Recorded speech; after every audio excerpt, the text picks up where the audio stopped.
If you ever experience an issue with your speaker or microphone in Microsoft Teams, then I'm going to show you where you can find these settings so that you can play around with them and adjust them to your liking until it actually fixes the issue.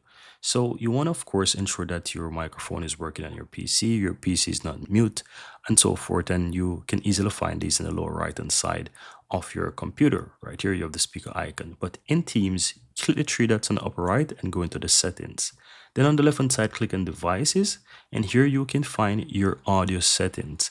And so here you have your speaker settings that you can select between different options.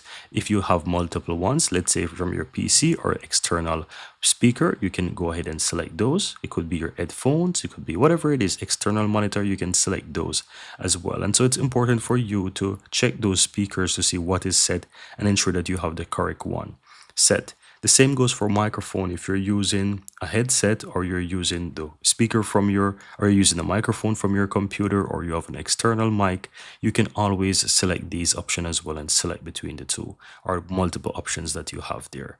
So I recommend that you check these, and yeah, that's how you can easily go ahead and find your audio settings in Microsoft Teams.